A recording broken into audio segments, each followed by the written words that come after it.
what do you think was the most difficult aspect for you going from, and maybe it was the budget, because I know, hey, you can swipe a card over here and over here, you're like, that's my card. So let me think about that. But if there was anything, if it was that, please expound. But if it was anything else, would love to hear. Like, what do you feel like was your greatest challenge, like just in that first year? Initially, yes, it was the financial impact, right? And then that affects different parts of the business because I'm a systems guy, right? I live in, I'm not a great sales guy. I always tell people, look, if I can do sales, I'm laid back, I'm chill. Like, I'm not the rah-rah guy. I'm not the hype dude, right? Some people just have a natural knack for sales. That's not me. So I had to have systems, and I had to follow those systems to get the results I desired. And when you don't have the finances, sometimes putting those systems in place could be really challenging.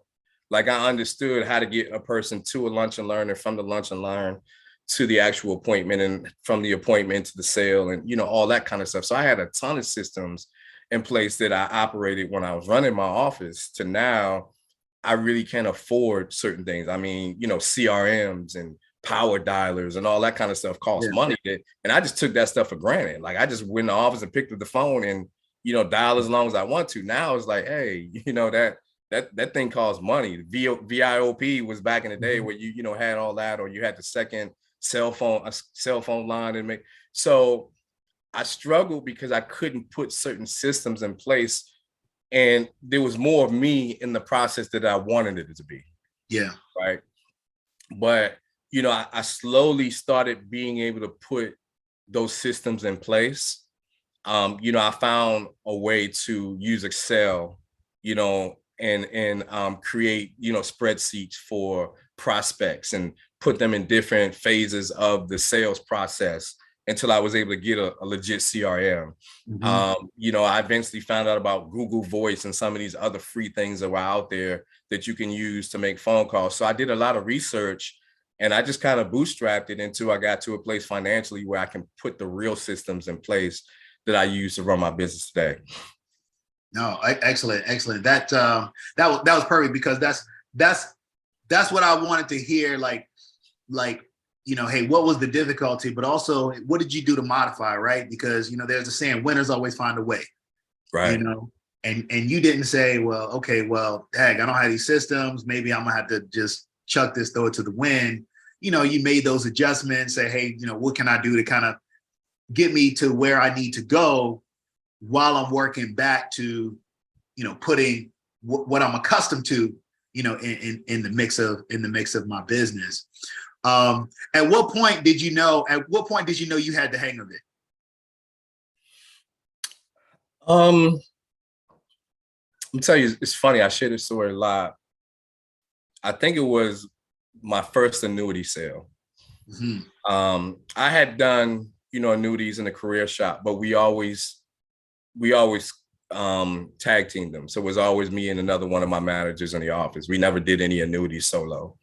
So my first annuity case, I made like $11,000 in commission. And I had done, well, I kind of stacked up, commissions here and there off of my life business. But, when I made that 11,000, and I remember I shared this not too long ago. I was walking through the mall, and I was like, every store I went past, I was like, I could buy that. I can buy that. You know what I'm saying? It was like a feeling I had never had before, to have that in one commission.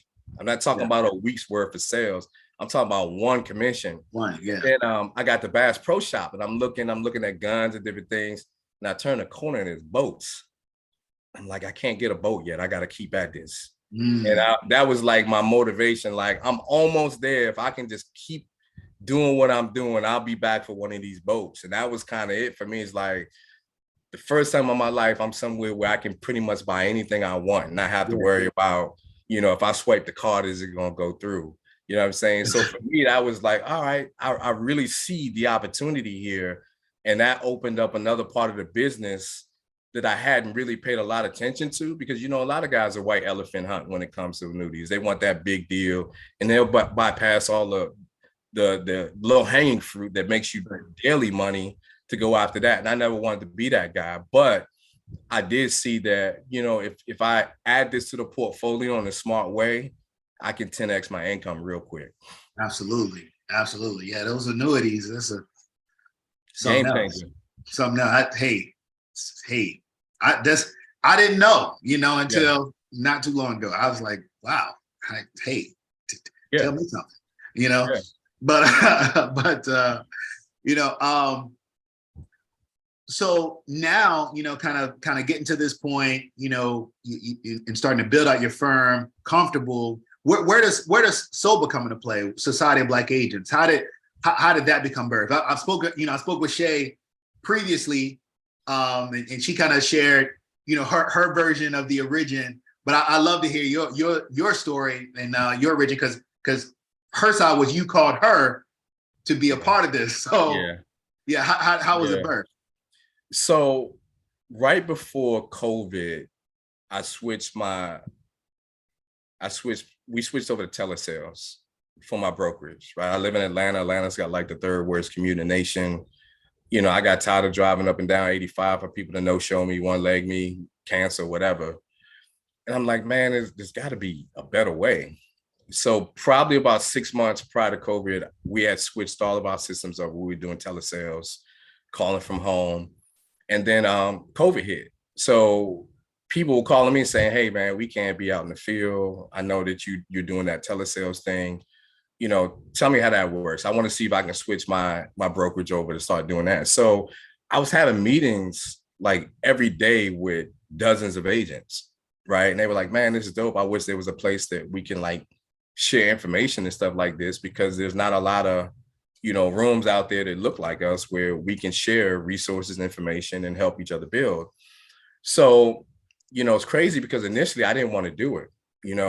I reached out to some other, Black groups. I'm like, look, man, I got about 300 agents in my pocket right now that want a home. They don't want to be recruited. They're not looking for contracts. They're just looking for, relationships, opportunities, network. Yeah. And like people were straight up telling me, no, not interested. And that was the first time where I really focused on us as Black agents to build something like that, right? I that was never on my radar. My circle was Black, so I just think, hey, Black people want to work together. But I got shot down like 3 times, and I'm like, oh, that's crazy. That's interesting. I never, people were very protective of what it is that they had, and I'm unapologetically Black. Right. So I think I made some people uncomfortable with the approach, like, hey, let's build something for us. And you know how it is in this industry. Sometimes you got to be aligned with carriers in order to get certain contracts and things like that. Mm-hmm. We don't have, Black carriers anymore. Atlanta Life is gone. North Carolina Mutual shut its doors. So, after, like being told no 3 times, I'm like, okay, well, I'll build it myself. Yeah. But I didn't want to do it by myself. And, Shay and I had done some work, and I really like the way she moves. She got a really strong family unit here in Atlanta, done a lot of stuff on the pro-Black tip. And, I got to meet her family. Like I said, we did a couple of events together, and I hit her up. I'm like, hey, I'm thinking about putting together, a platform. I didn't even know what it was at that point. I was like, look, we just need something where we can come together. And she was like, well, if I don't call you back like in 3 days, that just means I'm just, I got too much going on. I called her back 2 days later, like, what's your answer?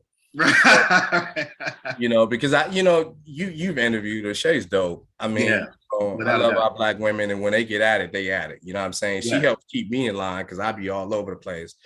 So, she's like, all right, well, what do you want to do? What tell me what you want to do. And I just want to create a safe space for Black agents to connect and grow. That's it. Connectivity, I think, is really important. Opportunities to network without somebody trying to backdoor you and make you sign with their organization, their company, their contract, whatever. Yeah. And, growth. Like, there's so much money to be made in this industry.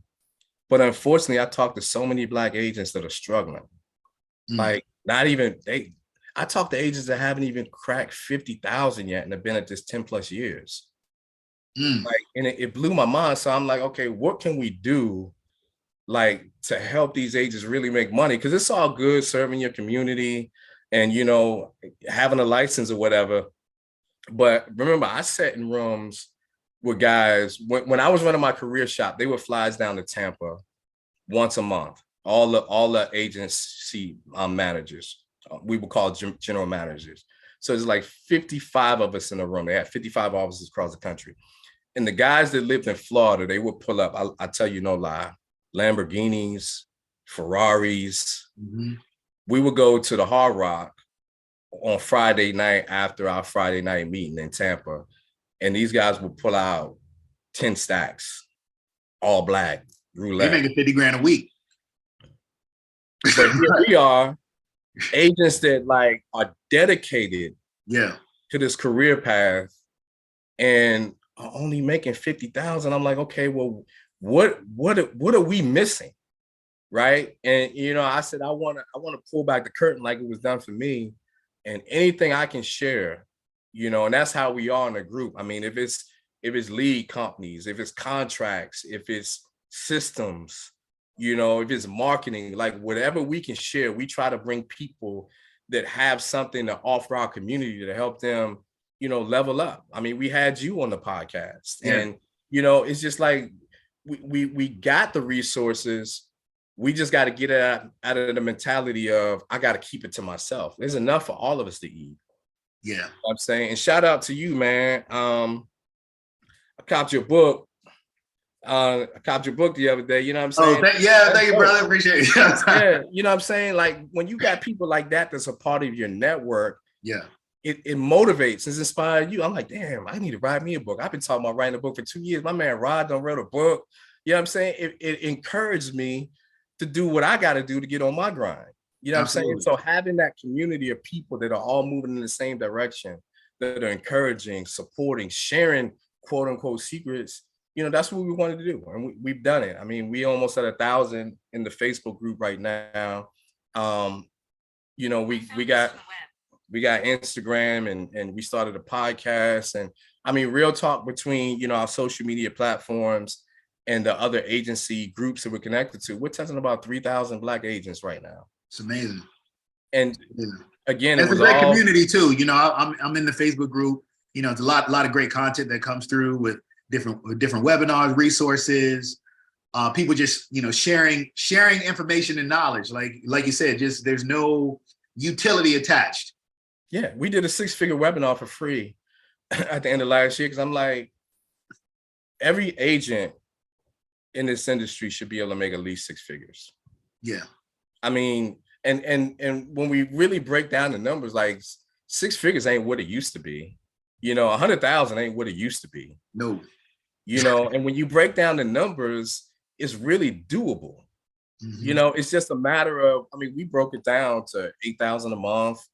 How many sales you need, how many phone calls you need to make, how many leads you need to buy. All that kind of stuff, cost of acquisition for a client. So how much you got to pay to get a client. Like we gave away the playbook. Yeah. It was like, here, like, go do it. Like, if you need help, hit us up, DM us, message us, whatever. We want to see us win because that not only impacts our community when it comes to, us having professionals out there helping, people growing up, it helps us as well. That's right. Like, I love your book because when you look at those who came before us in the insurance industry, they were pillars in their community. Yeah, absolutely. The Lonzo Herndon, the A.G. Gaston. I mean, Lonzo, he built a hotel in Atlanta for people that were traveling through the South and couldn't stay anywhere. He wasn't just an insurance agent. I mean, he housed other Black businesses because nobody else would let them, rent space. Boom. Listen, that's, that was really one of the catalysts behind the book, to really talk about how impactful we were and could and can be, in our communities, because the conversation we talk about, hey, by the block, yes, real estate, very powerful, but behind that real estate, it has to be insured. In that community, if there's a base of like what you're saying, hey, look, understanding life insurance and how to utilize it, then that's something that can perpetuate an entire community. If people understand estate planning, if they understand how to set a trust up, You know, they can build this, they can build their own infrastructure. The money is continuously coming back in, and generation after generation after generation, it grows. It is, I want to ask you, because it is a hot topic now, right? Going back to generational wealth. But what I think that many people have a hard time digesting is that it takes time. It doesn't happen overnight. You know, what do you say? How do you explain that to people that, look, even getting into the industry, right? It's like you said, you know, agents coming in, that means that if they're not cracking 100,000, which is not a lot today. Right. Okay, if they're not cracking 100,000, that means that they're not able to be effective in educating maybe the people they want to educate. How do you communicate the fact that, look, this process takes time, whether, hey, look, you're building as an agent or you're a client who wants to establish something, you know, for the future. It's not going to happen overnight. How are you communicating that? So for the agent, you know, I'm not one of those guys that say you got to go independent or you got to go career or you got to sell this. Like, you got to find your lane. Yeah. And what I tell an agent is there are things that you can do to speed up the process, right? There's some things we can't control. You got to get a license, which requires you to get a 40-hour course, depending on where you live. You got to take the exam. You got to pass it. You got to get your contracts, your background. We can't do anything about that, right? But if there's certain things that if you do can speed up your process, one, find a mentor in this business. I wish 10 times over that I really I would have been able to really find a mentor. I mean, you know, truth be told, it's only been maybe 5 years where I've had like business mentors that have been able to help me grow my business. If I would have had that early on, there's no telling where I would be. So, you know, connect with people that are farther along the path than you. Don't try to figure it all out yourself. Yeah, there's some things you can study and prepare for. But for me, if I can find somebody that says, hey, when you get here, go left instead of going right, instead of me bumping my head trying to go that way, I'm going to listen to them, right? So, you know, that's what I always tell people is, you know, try to find you mentors, people that have been in the business longer than you, that are willing to help you on your journey. For the customer, the client, the prospect, you know, same thing. You know, we as Black people didn't get into our financial situation overnight, you know, and that's a whole nother conversation, you know, if we want to go back and talk about how we got here. The point is that we're here. And, you know, just like it took us a while to get here, it's going to take us a while, depending on what you're willing to do to get out. But the same thing I tell the agent, I tell them there are ways that you can shorten that process.